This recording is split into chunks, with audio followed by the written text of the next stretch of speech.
Warga Kelurahan Teluk Tiram mendapatkan kesempatan di hari pertama diundang wayah kegiatan penelaahan wan aspirasi masyarakat dari Dapil Banjarmasin Barat di kantor Kecamatan Banjarmasin Barat.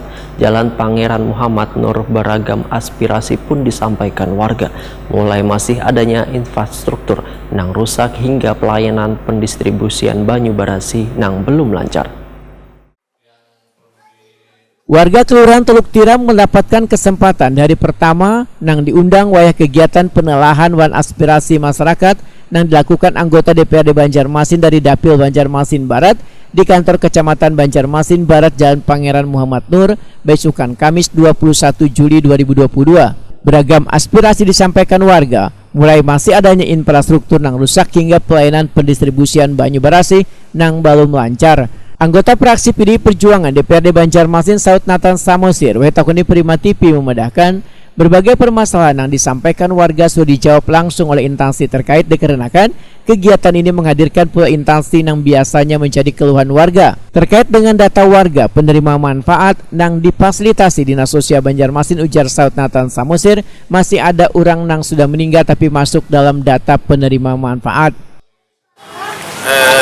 Untuk masalah data, memang ini kan sudah beberapa kali kita bahas dengan Dinas Sosial bahwa hasil musyawarah kelurahan itu yang diserahkan ke Dinas Sosial ini menjadi sampai sekarang belum tuntas ya, baik itu dari kadisnya sendiri, bagaimana untuk mengatasi apa yang sudah disampaikan tadi oleh Mbak Karina tadi, sudah dimasukkan kembali lagi mental lagi. Nah, belum bisa kita ini.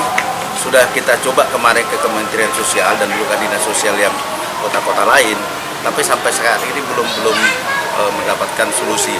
Cuman harapan saya seperti yang saya sampaikan tadi, untuk memverifikasi data itu hasil musyawarah daripada masyarakat ini ataupun yang sudah diverifikasi lewat pusat yang jalur aplikasi tadi, benar-benar tenaga yang direkrut dan menjadi minimal tenaga honorer, bukan hanya tenaga yang sesaat atau kontrak hanya beberapa bulan. Nah, supaya ada pertanggungjawaban tim verifikasi tersebut terhadap data yang diberikan oleh kelurahan kepada Dinas Sosial. Sementara itu terkait dengan infrastruktur, menurut anggota fraksi P3 DPRD Banjarmasin Arupa Arif, pembangunannya sudah masuk dalam pengerjaan di tahun 2022 ini. Namun sebagian ada pengerjaannya yang masuk di tahun 2023 mendatang. Jadi infrastruktur tadi kan mungkin sudah yang diusulkan oleh kawan-kawan dari Teluk Tiram tadi sudah masuk di 2022 akan dikerjakan.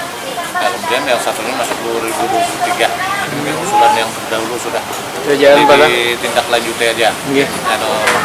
Penekanannya aja lagi. Apa itu Pak? Terkait dengan peninggian jalan, kemudian juga siring, siring sama titian dari Perkem itu tadi tempatnya di. Kegiatan penelahan wan aspirasi masyarakat ini dilaksanakan selama 3 hari dari 21 hingga 23 Juli 2022 nang saban hari mengundang warga nang berada di Kelurahan Banjarmasin Barat.